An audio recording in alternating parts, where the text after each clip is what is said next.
Hello students, ഇന്ന് നമ്മൾ ചർച്ച ചെയ്യുന്നത് റൂറൽ സോഷ്യോളജിയിലെ 5-ാം യൂണിറ്റ് ആയിട്ടുള്ള റൂറൽ ഗവർണൻസിനെ കുറിച്ചിട്ടാണ്. അപ്പോൾ ആദ്യമായിട്ട് അതിൻ്റെ ഇൻട്രൊഡക്ഷനിൽ എന്തൊക്കെയാണ് പറയുന്നത് എന്ന് വെച്ചാൽ, ഈ വില്ലേജ് പഞ്ചായത്ത് സിസ്റ്റം എന്നുള്ളത് ആൻഷ്യൻ്റ് സിവിലൈസേഷൻ കാലത്ത് തന്നെ ഇന്ത്യയിലെ റൂറൽ പ്രദേശങ്ങളിലൊക്കെ ഉണ്ടായിരുന്ന ഒരു ഭരണ പ്രക്രിയയായിരുന്നു ഈ വില്ലേജ് പഞ്ചായത്ത് എന്നുള്ളത്. ചരിത്രപരമായിട്ട് ഈ ഗ്രാമീണ ജീവിതം നിയന്ത്രിക്കുക, അതുപോലെ തന്നെ അവിടുത്തെ പ്രശ്നങ്ങളൊക്കെ പരിഹരിക്കുക എന്നുള്ളതാണ് ഈ വില്ലേജ് പഞ്ചായത്തുകളുടെ ഡ്യൂട്ടി എന്നുള്ളത്. പിന്നെ ഇൻഡിപെൻഡൻസിന് ശേഷം ആർട്ടിക്കിൾ 40 ഇങ്ങനെ ഒരു വില്ലേജ് പഞ്ചായത്ത് സിസ്റ്റം ഇന്ത്യയിൽ കൊണ്ടുവരാൻ പരാമർശിച്ചു. പക്ഷെ എന്താക്കിയില്ല, ഒരു സ്പെസിഫിക് ആയിട്ടുള്ള സ്ട്രക്ചറോ അല്ലെങ്കിൽ അതിൻ്റെ ഒരു ഫങ്ഷനോ എന്തായിരുന്നില്ല, അതിൽ പരാമർശിച്ചിരുന്നില്ല. പിന്നെ 1960കളിലാണ് ഇങ്ങനെ ഒരു പഞ്ചായത്ത് രാജ് സിസ്റ്റം ഇൻട്രൊഡ്യൂസ് ചെയ്യുന്നത്. കാരണം എന്താ വെച്ചാൽ, ഈ ഒരു പൊതുജനങ്ങളുടെ പാർട്ടിസിപ്പേഷൻ, ഈ അഡ്മിനിസ്ട്രേഷൻ കാര്യങ്ങളിലൊക്കെ പൊതുജനങ്ങളുടെ പാർട്ടിസിപ്പേഷൻ ഉറപ്പുവരുത്തുന്നതിന് വേണ്ടിയിട്ടാണ് ഇങ്ങനെ ഒരു പഞ്ചായത്ത് രാജ് സിസ്റ്റം 1960കളിൽ കൊണ്ടുവരുന്നത്. പിന്നെ 1960 പകുതികളിൽ എന്തായി, ഈ ഒരു ഫണ്ടിങ് ഇഷ്യൂ വന്നു. ഈ ഒരു ഡെവലപ്മെൻറ്റിന്, ഈ കമ്മ്യൂണിറ്റി ഡെവലപ്മെൻറ്റ് പ്രോജക്റ്റിനൊക്കെ ഈ ഫണ്ടിങ് ഇഷ്യൂ വന്നപ്പം എന്തായി, ഈ ഒരു പഞ്ചായത്ത് കാര്യങ്ങളൊക്കെ ഈ പഞ്ചായത്ത് സിസ്റ്റം എന്താക്കി, ഇനാക്റ്റീവ് ആക്കി.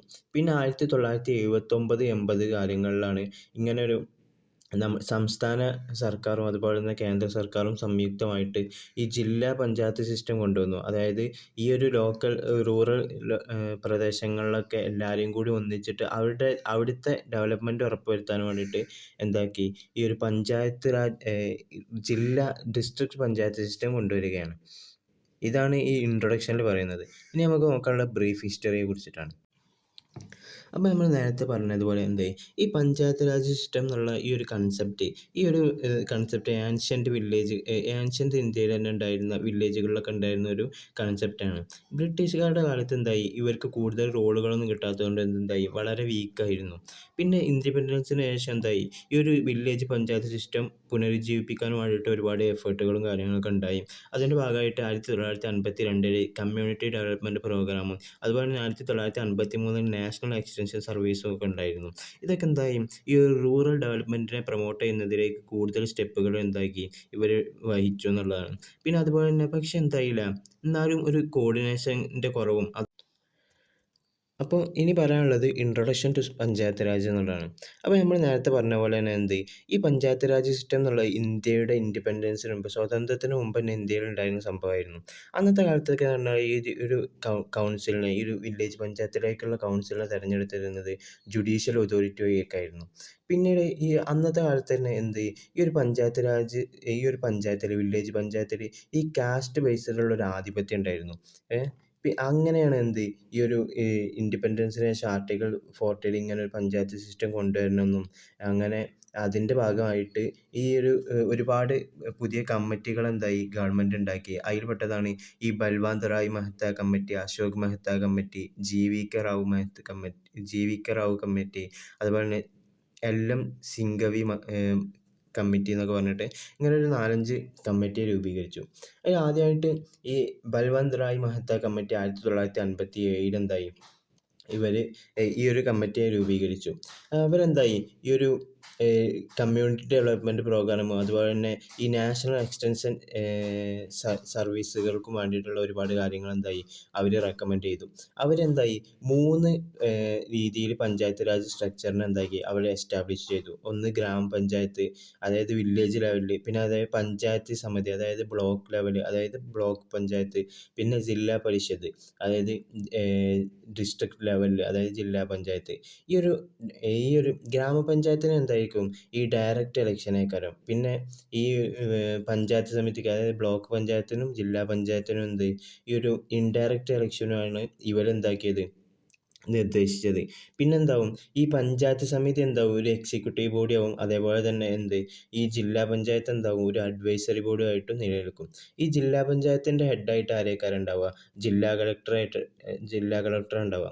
പിന്നെ പ്ലാനിങ്ങിലും അതുപോലെ തന്നെ ഡെവലപ്മെൻറ്റിലും കൂടുതൽ ഊന്നൽ നൽകി. അതുപോലെ തന്നെ മതിയായിട്ടുള്ള നല്ലൊരു ഭരണം കാഴ്ചവെക്കാൻ അവർക്ക് നല്ല രീതിയിലുള്ള റിസോഴ്സുകൾ വേണമെന്നുള്ളത് അവർ ആവശ്യപ്പെട്ടു.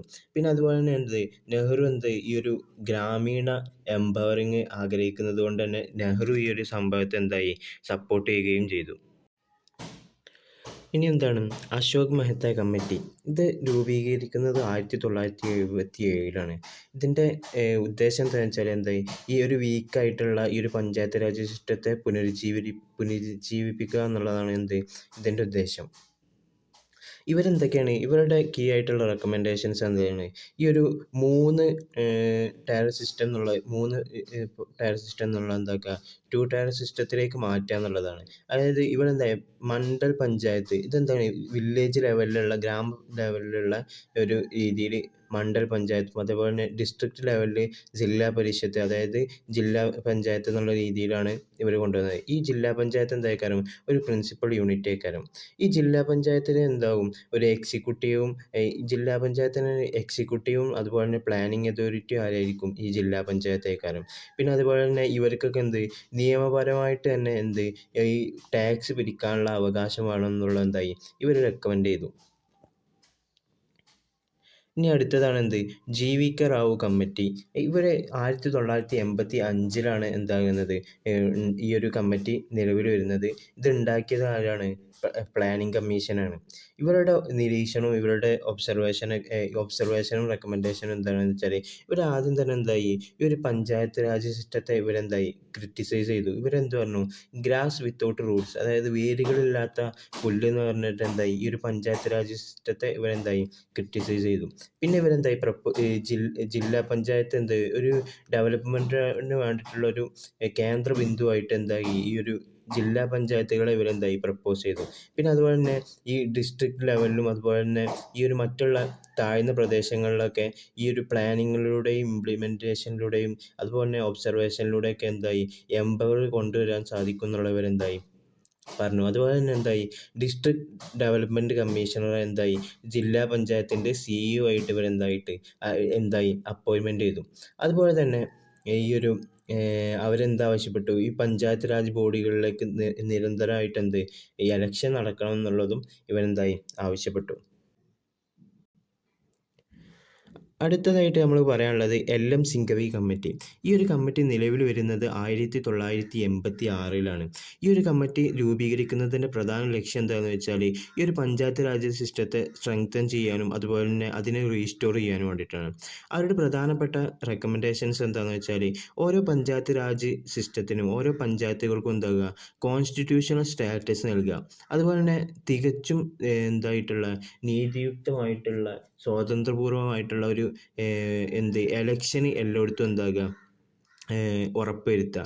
അതുപോലെ തന്നെ വില്ലേജുകളെ റീഓർഗനൈസ് ചെയ്യുക. ഈ ഒരു ഗ്രാമപഞ്ചായത്തുകൾ ഉണ്ടാക്കാൻ വേണ്ടിയിട്ട് വില്ലേജുകളെ റീഓർഗനൈസ് ചെയ്യുക.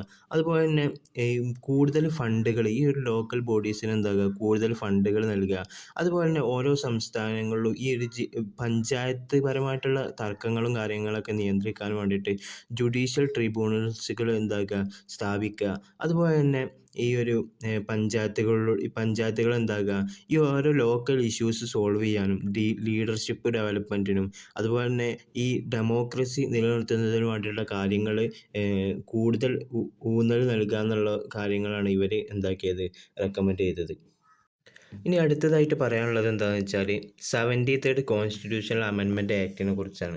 1992 ഇത് എനാക്ട് ചെയ്യുന്നത് ആരാണെന്ന് വെച്ചാൽ നരസിംഹ റാവു ഗവൺമെൻറ്റാണ് ഈ ഒരു സംഭവം എനാക്ട് ചെയ്യുന്നത് 1993 ഏപ്രിൽ 24.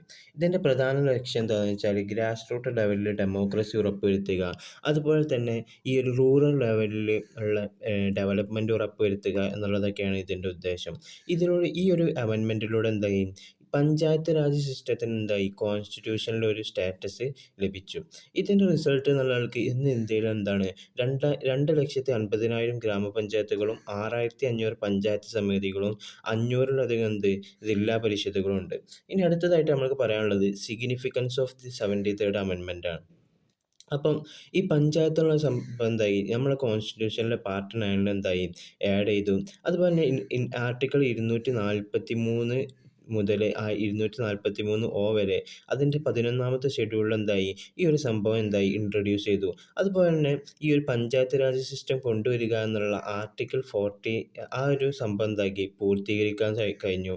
അതുപോലെ എന്താണ് ഈ പഞ്ചായത്ത് രാജ് ഇൻസ്റ്റിറ്റ്യൂഷൻസ് എന്താണ് ഈ കോൺസ്റ്റിറ്റ്യൂഷണൽ സ്റ്റാറ്റസ് ഉള്ളത് കൊണ്ട് തന്നെ ഈ സ്റ്റേറ്റുകൾക്ക് എന്താക്കാൻ കഴിയില്ല, ഈ ഒരു എലക്ഷൻസ് ഡിലേ ആക്കാൻ കഴിയില്ല.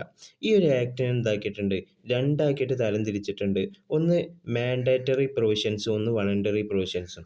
മാൻഡേറ്ററി പ്രൊവിഷൻസ് പറഞ്ഞാൽ സ്റ്റേറ്റ് എന്താകണം, ഈ മസ്റ്റായിട്ടും അതെന്താകണം ഉൾക്കൊള്ളണം, അതിനും എന്താവില്ല പിന്മാറാൻ പറ്റൂല.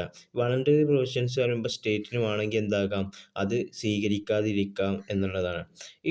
പിന്നെ അതേപോലെ തന്നെ ഈ ഒരു ആക്ടിൻ്റെ മറ്റൊരു പ്രധാനപ്പെട്ട മാറ്റമാണ് എന്ത്, ഈ റെപ്രസെൻറ്റേറ്റീവ് ഡെമോക്രസിയിൽ നിന്ന് എന്താക്കി പാർട്ടിസിപ്പേറ്ററി ഡെമോക്രസിയിലേക്ക് എന്താക്കി ഇതിനെ കൊണ്ടുവന്നു എന്നുള്ളത്. ഇനി ഈ ഒരു ആക്ടിൻ്റെ പ്രത്യേകമായിട്ടുള്ള സവിശേഷതകളെ കുറിച്ചിട്ടാണ് പറയുന്നത്. അപ്പോൾ ഒന്നാമത് എന്താണ് ഗ്രാമസഭ എന്നുള്ളതാണ്. ഈ ഗ്രാമസഭ എന്നുള്ളത് എന്താണ്, ആ ഒരു ലെജിസ്ലേറ്റീവ് ബോഡിയിലെ വോട്ടവകാശമുള്ള എല്ലാ സിറ്റിസൺസിനും കൂടിയിട്ടുള്ള ഒരുമിച്ച് കൂട്ടിയിട്ടുള്ള ഒരു സഭയാണ് എന്ത് ഗ്രാമസഭ എന്നുള്ളത്. ഇതിൻ്റെ കാര്യങ്ങളൊക്കെ നിർവചിക്കുന്നതാണ് ആരാണ്, സ്റ്റേറ്റ് ലെജിസ്ലേറ്റേഴ്സാണ്. പിന്നെന്തായി രണ്ടാമത്തതാണ് 3 ടയർ സിസ്റ്റം എന്നുള്ളത്. വില്ലേജ്, ഇൻ്റർമീഡിയറ്റ്, ഡിസ്ട്രിക്ട് ലെവല്, ഇങ്ങനെ 3 രീതിയിലാണ് പഞ്ചായത്തുള്ളത്. അപ്പം ഇനി വേണമെങ്കിൽ 20 ലക്ഷത്തിൻ്റെ അടിയിൽ പോപ്പുലേഷനുള്ള സ്റ്റേറ്റുകൾക്ക് വേണമെങ്കിൽ എന്താകാം ഇൻ്റർമീഡിയറ്റ് ടയർ എന്താകാം ഒഴിവാക്കാം എന്നുള്ളതാണ്. ഇനി അടുത്തതാണ് election of members and chairperson. അപ്പം എന്താണ് ഈ ഒരു എല്ലാ മെമ്പേഴ്സിനും ഡയറക്റ്റ് ഇലക്ഷനിലൂടെയാണ് എന്താക്കുക തിരഞ്ഞെടുക്കുക. പിന്നെ ഇൻഡയറക്റ്റ് ഇലക്ഷനിലൂടെയാണ് എന്താക്കുക ചെയർപേഴ്സണെയും അതുപോലെ തന്നെ എന്താക്കുക ഇൻ്റർമീഡിയറ്റ് ചെയർപേഴ്സൺസിനെ തിരഞ്ഞെടുക്കുക. ഇൻ്റർമീഡിയറ്റ് ലെവലിലും അതുപോലെ തന്നെ ഡിസ്ട്രിക്ട് ലെവലിലും ചെയർപേഴ്സൺസിനെ തിരഞ്ഞെടുക്കുക ഇൻഡയറക്റ്റ് ഇലക്ഷനിലൂടെയാണ്. ഇനി അടുത്തതാണ് സീറ്റ് റിസർവേഷൻ. അപ്പോൾ എസ് സികൾക്കും എസ് ടികൾക്കും എന്താകാം ഈ ഒരു പോപ്പുലേഷൻ്റെ ആനുപാതികം നോക്കിയിട്ട് എസ് സികൾക്കും എസ് ടികൾക്കും റിസർവേഷൻ ഉണ്ട്. അതുപോലെ തന്നെ 1/3 ആർക്കാണ്, സ്ത്രീകൾക്കാണ്. അതായത് ചെയർപേഴ്സൺസിനും കൂടിയിട്ട് 1/3 റിസർവേഷൻ വുമൻസിനാണ്. അതുപോലെ തന്നെ സ്റ്റേറ്റിന് വേണമെങ്കിൽ എന്താക്കാം ഈ ഒരു ബാക്ക്വേർഡ് കമ്മ്യൂണിറ്റിക്ക്, ബാക്ക്വേർഡ് ക്ലാസ്സസിന് എന്താകാം വേണമെങ്കിൽ റിസർവേഷൻ നൽകാം. ഇനി അതിൻ്റെ എത്ര കാലമാണ് ടേം ഓഫ് പഞ്ചായത്ത് 5 വർഷമാണ് ഇതിൻ്റെത്. ഇനി ഏതെങ്കിലും ഒരു കാരണത്താൽ ഈ ഒരു പഞ്ചായത്ത് ഡിസ്ക്വാളിഫൈ ചെയ്യുകയാണെങ്കിൽ വിത്തിൻ 6 മന്ത് എന്താകണം അടുത്ത ഇലക്ഷൻ നടത്തണമെന്നുള്ളതാണ്. ഇനി ഇതിനെ ഡിസ്ക്വാളിഫിക്കേഷൻ ചെയ്യാൻ എന്തൊക്കെ കഴിയുക, ഏതൊക്കെ രീതിയിലാണ് കഴിയുക വെച്ചാൽ, ഇപ്പം നിലവിലുള്ള സംസ്ഥാനത്തിൻ്റെ നിയമപ്രകാരം അല്ലെങ്കിൽ ഒരു പ്രത്യേകമായിട്ടുള്ള ഒരു പ്രൊവിഷൻസ് കാരണം എന്താകാം ഈ ഒരു പഞ്ചായത്തുകളെ ഡിസ്ക്വാളിഫൈ ചെയ്യാം. അല്ലെങ്കിൽ ഒരു നിയുക്ത കമ്മിറ്റി അതോറിറ്റി എന്താക്കി തീരുമാനിച്ചു, അങ്ങനെയും എന്താക്കാം ഈ ഒരു പഞ്ചായത്തിനെ ഡിസ്ക്വാളിഫൈ ചെയ്യാം. ഇനി അടുത്ത് സ്റ്റേറ്റ് ഇലക്ഷൻ കമ്മീഷൻ, അവരാണ് എന്താകുക ഈ ഒരു പഞ്ചായത്ത് രാജ് ഇൻസ്റ്റിറ്റ്യൂഷനിലേക്കുള്ള ഈ ഇലക്ഷനും അതുപോലെ തന്നെ ഇലക്ട്രൽ റോൾസൊക്കെ എന്താകുക മാനേജ് ചെയ്യുക സ്റ്റേറ്റ് ഇലക്ഷൻ കമ്മീഷൻ ആയിരിക്കും. ഇനി അടുത്തതാണ് പവേഴ്സ് ആൻഡ് ഫങ്ഷന്. അപ്പം ഇന്ത്യൻ കോൺസ്റ്റിറ്റ്യൂഷനിലെ 11ാമത്തെ ഷെഡ്യൂളിൽ പറയുന്ന 29 സബ്ജക്റ്റ് എന്താണ് ഇതിൻ്റെ ഫങ്ഷനിൽ പെട്ടതാണ്. അതുപോലെ തന്നെ എന്താണ് എക്കണോമിക് ഡെവലപ്മെൻറ്റും സോഷ്യൽ ജസ്റ്റിസിനും ആവശ്യമായിട്ടുള്ള പ്രോഗ്രാംസുകളൊക്കെ എന്താണ് ഇതിൻ്റെ ഫങ്ഷൻസിൽ പെട്ടതാണ്. ഇനി അടുത്തതാണ് ഇതിൻ്റെ ഫൈനാൻസ് പരമായിട്ടുള്ള കാര്യങ്ങൾ. അപ്പോൾ എന്താകാം ഈ പഞ്ചായത്തിന് എന്താകാം ടാക്സുകൾ അതുപോലെ തന്നെ ഫീസുകൾ കാര്യങ്ങളൊക്കെ എന്താകാം കളക്ട് ചെയ്യാം. അതുപോലെ തന്നെ ഒരു സംസ്ഥാന സർക്കാരിൻ്റെ ടാക്സിൽ നിന്ന് ഒരു ഭാഗം എന്താകാം സ്വീകരിക്കാം. അതുപോലെ തന്നെ എന്താകും സംസ്ഥാന സർക്കാരിൽ നിന്ന് എന്താകും ഗ്രാൻസ് ഇൻ എയ്ഡ് എന്ന് പറഞ്ഞിട്ടൊരു ഫണ്ട് എന്താകും ഇവർക്ക് കിട്ടും. അതുപോലെ തന്നെ ഈ ഒരു ഫണ്ട് മൊത്തം എന്താക്കണം സെപ്പറേറ്റ് ആയിട്ട് മെയിൻറ്റെയിൻ ചെയ്യുക എന്നുള്ളത് എന്താണ് ഈ ഒരു പഞ്ചായത്തിൻ്റെ ഡ്യൂട്ടിയിൽപ്പെട്ടതാണ്. ഇനി അടുത്തതായിട്ടാണ് ഫൈനാൻസ് കമ്മീഷൻ. ഇവർക്ക് എന്താകാം പഞ്ചായത്തിൻ്റെ കാര്യങ്ങൾ ഫൈനാൻഷ്യൽ സ്റ്റാറ്റസും കാര്യങ്ങളൊക്കെ എന്താകാം റിവ്യൂ ചെയ്യാം. അതുപോലെ തന്നെ ഇനി വേണ്ട കാര്യങ്ങളൊക്കെ എന്താകാം റെക്കമെൻഡ് ചെയ്യാനും ശുപാർശ ചെയ്യാനും ഇവർക്ക് അധികാരമുണ്ട്. പിന്നെ അതുപോലെ തന്നെ ഓഡിറ്റ് ഓഫ് അക്കൗണ്ട്സ്, ഈ സംസ്ഥാന സർക്കാരിന് വേണമെങ്കിൽ എന്താകാം ഈ ഒരു PRA അക്കൗണ്ടുകളുടെ കാര്യങ്ങളൊക്കെ ഓഡിറ്റ് ചെയ്യാവുന്നതാണ് എന്നുള്ളതാണ്. പിന്നെ അടുത്ത പറഞ്ഞ അപ്ലിക്കേഷൻ ടു യൂണിയൻ ടെറിട്ടറീസ്, കേന്ദ്ര ഭരണ കേന്ദ്രഭരണ പ്രദേശങ്ങളിലേക്ക് എന്താകാം ഈ രാഷ്ട്രപതിയുടെ വിവേചനാധികാരത്തിലൂടെ എന്താകാം വേണ്ട നടപടികൾ എന്താകാം അവിടെ സ്വീകരിക്കാം. അതുപോലെ ഇനി എക്സംപ്റ്റഡ് സ്റ്റേറ്റ്സ് ആൻഡ് ഏരിയസ്, ഇതിൽ നിന്ന് ഒഴിവാക്കപ്പെട്ട മേഖലകൾ ഏതൊക്കെയാണെന്ന് പറയുന്നത്, ഇപ്പം നാഗാലാൻഡ്, അതേപോലെ മിസോറം, മേഘാലയ, പിന്നെ അതുപോലെ തന്നെ പട്ടികവർഗ അല്ലെങ്കിൽ ഗോത്ര പ്രദേശങ്ങൾ, മണിപ്പൂരിൻ്റെ ഹിൽസ്, അതുപോലെ തന്നെ ഡാർജിലിംഗ്, ഗൂർഖ ഹിൽസ്, ഇവയൊക്കെ എന്താണ് ഈ ഒഴിവാക്കപ്പെട്ട എന്ത് സ്റ്റേറ്റുകളിൽ എന്താണ് ഇവയൊക്കെ ഉൾക്കൊള്ളുന്നുണ്ട്. ഇനി അതുപോലെ അടുത്തതാണ് എന്ത് interference by courts and is prohibited. കോടതികൾ എന്താണ് ഈ കാര്യങ്ങളിലൊക്കെ എന്താണ് ഇടപെടൽ എന്താണ് നിരോധിച്ചിട്ടുണ്ട്. അതായത് ഇപ്പം ഒരു ശരിയായ തെരഞ്ഞെടുപ്പ് സംവിധാനത്തിലൂടെ അല്ലാതെ ഈ ഇലക്ഷൻ കാര്യങ്ങളിലോ അല്ലെങ്കിൽ മറ്റുള്ള മണ്ഡല തീരുമാനങ്ങളിലോ ഒന്നും എന്താക്കാനില്ല, കോടതിക്ക് ഇടപെടാൻ കഴിയുകയില്ല എന്നുള്ളതാണ്. ഇനി അടുത്തതായിട്ട് പറയാനുള്ളത് കൺക്ലൂഷൻ ആൻഡ് സജഷൻസ് ആണ്. അപ്പോൾ നമ്മൾ പറഞ്ഞ മാതിരി ഇതെന്താണ് ഈ പഞ്ചായത്ത് രാജ് സിസ്റ്റം എന്നുള്ളത് എന്താണ് ഒരു പുതിയ കൺസെപ്റ്റ് അല്ല. ഇത് ഏൻഷ്യൻ്റ് ഇന്ത്യയിൽ തന്നെ ഉണ്ടായിരുന്നു എന്നുള്ളതാണ്. പിന്നെ ഇത് എന്തായി 73rd കോൺസ്റ്റിറ്റ്യൂഷണൽ അമെൻമെൻറ്റോട് കൂടി ഇതിനെന്തായി ഒരു കോൺസ്റ്റിറ്റ്യൂഷണൽ സ്റ്റാറ്റസ് നൽകി. അതുപോലെ തന്നെ ഇന്നും 2 പതിറ്റാണ്ടുകൾക്ക് ശേഷവും എന്താണ് ഇന്നും ഈ ഒരു ഫംഗ്ഷൻ, ഈ ഒരു പഞ്ചായത്ത് രാജ് ഇൻസ്റ്റിറ്റ്യൂഷൻ്റെ ഫംഗ്ഷനിൽ ഇന്നും ഒരുപാട് വെല്ലുവിളികൾ നേരിടുന്നുണ്ട് എന്നുള്ളതാണ് ഈ ഒരു കൺക്ലൂഷനിൽ പറയുന്നത്. അപ്പം ഈ പഞ്ചായത്ത് രാജ് നേരിടുന്ന പ്രധാനപ്പെട്ട ചാലഞ്ചസുകൾ എന്തൊക്കെയാണെന്ന് വെച്ചാൽ, ഒന്നാമത് എന്താണ് പബ്ലിക് പാർട്ടിസിപ്പേഷനാണ്. ഇന്നും എന്താണ് ഇത് വളരെ വീക്കാണ്. കാരണം എന്താ വെച്ചാൽ ഈ റൂറൽ സിറ്റിസൺസിന് എന്താണ് എഡ്യൂക്കേഷൻ കുറവുള്ളത് കൊണ്ട് എന്താണ് പബ്ലിക് പാർട്ടിസിപ്പേഷൻ വളരെ കുറവാണ്. അതുപോലെ തന്നെ ഇപ്പം മാൽ പ്രാക്ടീസസ് എന്താണ് കൂടുതലാണ്. ഇപ്പം ഉദാഹരണത്തിന് പറയുക, കള്ളവോട്ട് ചെയ്യുക, അഴിമതി നടത്തുക, പിന്നെ അതേപോലെ തന്നെ പൊളിറ്റിക്കൽ പാർട്ടികളുടെ ഡൊമിനേഷന്, ഇതൊക്കെ എന്താണ് ഇന്നും പഞ്ചായത്ത് രാജ് സിസ്റ്റങ്ങൾ നേരിടുന്ന പ്രധാനപ്പെട്ട വെല്ലുവിളിയാണ്. അതുപോലെ തന്നെ വോട്ടർമാരുടെ എഡ്യൂക്കേഷൻ്റെ കുറവ്. കാരണം എന്താണ് അവർക്ക് അവരുടെ റെസ്പോൺസിബിലിറ്റിൻ്റെയും അവരുടെ റൈറ്റ്സിനെയും കുറിച്ചിട്ട് എന്താണ് അവർ എന്താണ് ബോധമില്ലാത്ത, അതിനെ കുറിച്ചിട്ട് എന്താണ് അവർ അവെയർ അല്ല എന്നുള്ളതാണ് മറ്റൊരു ചലഞ്ച് എന്നുള്ളത്. ഇനി ഇതിനെ പുനരുദ്ധരിപ്പിക്കാനുള്ള പ്രധാനപ്പെട്ട സജഷൻസ് എന്താ വെച്ചാൽ, ഈ ഒരു ഗ്രാസ് റൂട്ട് ലെവലിൽ ഡെമോക്രസിക്ക് കൂടുതൽ പ്രയോറിറ്റി നൽകാൻ വേണ്ടിയിട്ട് എന്താക്കുക, വോട്ടർമാർക്ക് എന്താക്കുക എഡ്യൂക്കേഷനെ കുറിച്ചിട്ടും വോട്ടിങ്ങിനെ കുറിച്ചിട്ടൊക്കെ എന്താക്കുക കൂടുതൽ അവയർനെസ് നൽകാൻ വേണ്ടിയിട്ട് കൂടുതൽ ശ്രദ്ധ ചെലുത്തുക.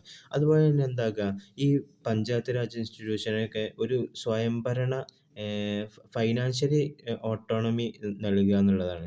ഇപ്പം നിലവിലെന്താണ് സ്റ്റേറ്റ് ഗവൺമെൻറ് നൽകുന്ന ഇതിന് ഡിപ്പെൻഡ് ചെയ്തിട്ടാണ് PRIകൾ എന്താക്കുന്നത് പ്രവർത്തിച്ചുകൊണ്ടിരിക്കുന്നത്. പിന്നെന്താക്കുക ഈ പൊളിറ്റിക്കൽ രാഷ്ട്രീയ ഇടപെടലുകൾ തിരിച്ചറിഞ്ഞിട്ട് എന്താക്കുക അതിനെ ഒഴിവാക്കുകയും തദ്ദേശിക സ്വയംഭരണ സംഭവങ്ങളൊക്കെ എന്താക്കുക റീസ്റ്റോർ ചെയ്യുക. കാരണം എന്താ വെച്ചാൽ ഈ മെജോറിറ്റി ഓഫ് ഇന്ത്യൻസ് എന്താണ് റൂറൽ ഏരിയകളിലാണ് ജീവിക്കുന്നത്. അതുകൊണ്ട് തന്നെ എന്താണ് ഈ പഞ്ചായത്ത് രാജ് ഇമ്പ്രൂവ് ചെയ്യുന്നതിനോട് കൂടിയിട്ട് നമുക്ക് എന്താകും നാഷണൽ ഡെവലപ്മെൻറ്റ് സാധ്യമാക്കാൻ കഴിയുന്നുള്ളതാണ്. ഇനി അടുത്തതായിട്ട് പറയാനുള്ളത് structure of rural local government of India എന്നുള്ളതാണ്. അപ്പോൾ ഇന്ത്യയിൽ ഈ റൂറൽ ഗവർണൻസ് സ്ട്രക്ചർ 3 വിധമായിട്ട് 3 ലെവലായിട്ടാണ് ഓർഗനൈസ് ചെയ്തത്. ഒന്ന് ഡിസ്ട്രിക്ട് പഞ്ചായത്ത്, അതാണ് ഇതിനെന്താണ് ഏറ്റവും ടോപ്പായി നിൽക്കുന്നത്. അപ്പോൾ ആദ്യമായിട്ട് നമുക്ക് പറയാനുള്ളത് ഡിസ്ട്രിക്ട് പഞ്ചായത്തിൻ്റെ ഫങ്ഷൻസും കാര്യങ്ങളൊക്കെയാണ്. അപ്പോൾ ഏറ്റവും മേലധികാരമുള്ളത് എന്താണ്, ഡിസ്ട്രിക്ട് ലെവലിൽ മേലധികാരമുള്ളതാണ് ഡിസ്ട്രിക്ട് പഞ്ചായത്ത് എന്നുള്ളത്. ഇതെന്താണ് ഇതിനൊരു പ്ലാനിങ്ങിനൊരു സ്വയംഭരണ പ്ലാനിങ് നടത്താം. അതുപോലെ തന്നെ ഇതിന് എക്സിക്യൂട്ടീവ് പവറും കാര്യങ്ങളൊക്കെ എന്താകുന്നുണ്ട് ഇത് നൽകുന്നുണ്ട്. പിന്നെ അതുപോലെ ഇതിൻ്റെ മെമ്പേഴ്സൊക്കെ എന്താണ് ഈ പാർട്ട്ലി എലക്റ്റഡ് ഇൻഡയറക്ട്ലി, അതെന്ത് ഇതിൻ്റെ ഭാഗികമായിട്ട് ഇൻഡയറക്റ്റ് ആയിട്ടാണ് ഇതിൻ്റെ മെമ്പേഴ്സിനൊക്കെ തിരഞ്ഞെടുക്കപ്പെടുന്നത്. അപ്പോൾ ഇതിൻ്റെ ഫങ്ഷൻസ് എന്തൊക്കെയാ വെച്ചാൽ ഈ പഞ്ചായത്ത് സമിതികളെയും ഗ്രാമപഞ്ചായത്തുകളുടെയും പ്രവർത്തനങ്ങളൊക്കെ കോർഡിനേറ്റ് ചെയ്യുക, അതിനെ സൂപ്പർവൈസ് ചെയ്യുക എന്നുള്ളതാണ്. അതുപോലെ തന്നെ ഡെവലപ്മെൻറ്റ് പ്ലാൻസിനെ എന്താക്കുക അതിനെ നിരീക്ഷിക്കുകയും അങ്ങനെ അതിന് വേണ്ട ഉപദേശങ്ങളും കാര്യങ്ങളൊക്കെ നൽകുക. അതുപോലെ തന്നെ ഈ പഞ്ചായത്ത് റിലേറ്റഡ് ആയിട്ടുള്ള ഡെവലപ്മെൻറ്റിന് വേണ്ടിയിട്ട് സ്റ്റേറ്റ് ഗവൺമെൻറ്റിനെ അഡ്വൈസ് ചെയ്യുക. പിന്നെ അതുപോലെ തന്നെ ഇതിനെന്താക്കാം റോഡ് വർക്കുകൾ, ഇൻ്റർബ്ലോക്ക് സ്കീമുകളൊക്കെ എന്താക്കാം ഈ ജില്ലാ പഞ്ചായത്തുകൾക്ക് എന്താകാം മാനേജ് ചെയ്യാൻ സാധിക്കും. അടുത്തതായിട്ട് പഞ്ചായത്ത് സമിതിയാണ്. ഇതെന്താണ് ഈ ഗ്രാമപഞ്ചായത്തിൻ്റെയും ജില്ലാ പരിഷത്തിൻ്റെയും ഇടയിൽ ഒരു ലിങ്കായിട്ട് സർവീസ് ചെയ്യുന്ന ഒരു സമിതിയാണ് പഞ്ചായത്ത് സമിതി. ഇത് കൂടുതലായിട്ട് ഫോക്കസ് ചെയ്യുന്നത് ഇൻ്റർമീഡിയറ്റ് ലെവൽ പ്ലാനിങ്ങിനും അത് എന്താക്കുന്നത് എക്സിക്യൂട്ട് ചെയ്യുന്നതിലുമാണ് ഇവർ കൂടുതലായിട്ട് എന്താക്കുന്നത് ഫോക്കസ് ചെയ്യുന്നത്. അടുത്തതായിട്ട് ഗ്രാമപഞ്ചായത്തുകളാണ്. ഗ്രാമപഞ്ചായത്ത് എന്താക്കുന്നത് എക്കണോമിക്കലും സോഷ്യൽ ഡെവലപ്മെൻറ്റിനും വേണ്ട കാര്യങ്ങളൊക്കെ പ്ലാനുകളും കാര്യങ്ങളൊക്കെ ഉണ്ടാക്കുകയും അതിനെ ഇംപ്ലിമെൻ്റ് ചെയ്യുകയും ചെയ്യുന്നു. അതുപോലെ തന്നെ എന്താക്കുന്നു ഈ ഇതിനെന്തുണ്ട് ഈ ഉദ്യോഗസ്ഥരുടെ മിസ്ബിഹേവിയറിനും കാര്യങ്ങൾക്കൊക്കെ ആക്ഷൻ എടുക്കാനുള്ള അധികാരം ആർക്കുണ്ട്? ഗ്രാമപഞ്ചായത്തിനുണ്ട്. അതുപോലെ തന്നെ ഇവർക്ക് എന്താക്കുകയും ടാക്സുകൾ പിരിക്കാനും സാധിക്കും. ഇനി അടുത്തതാണ് ഗ്രാമസഭ എന്നുള്ളത്. ഗ്രാമസഭയിൽ എന്താണ് എല്ലാ രജിസ്റ്റർ ചെയ്തിട്ടുള്ള വോട്ടർമാരും ഇതിലെന്താണ് മെമ്പേഴ്സാണ്. ഇവരെന്താകുന്നു ആനുവൽ ബഡ്ജറ്റും അതുപോലെ തന്നെ ഡെവലപ്മെൻറ്റ് പ്ലാനും കാര്യങ്ങളൊക്കെ എന്താക്കുന്നു ഇവർ അപ്രൂവ് ചെയ്യുന്നുണ്ട്. അതുപോലെ തന്നെ ഇവർ എന്താകുന്നു ഈ സന്നദ്ധ പ്രവർത്തകരെയും അതുപോലെ തന്നെ ഈ താഴ്ന്ന ലെവൽ ലോക്കൽ കോൺട്രിബ്യൂട്ടേഴ്സിൽ നിന്നും ഇവരെന്താകുന്നു ഈ ഫണ്ട് സമാഹരിക്കുകയും കാര്യങ്ങൾ ചെയ്യുന്നു. അതുപോലെ തന്നെ ഇവരെന്താകുന്നു ഈ മെമ്പേഴ്സിൽ നിന്ന് 1/3 എന്താണ് വുമൻസ് ആണ് എന്നുള്ളത് എന്താകുന്നു ഉറപ്പുവരുത്തുകയും ചെയ്യുന്നു. ഇനി അടുത്ത വില്ലേജ് ലെവൽ റെസ്പോൺസിബിലിറ്റീസ് എന്തൊക്കെയാണെന്നുള്ളതാണ്.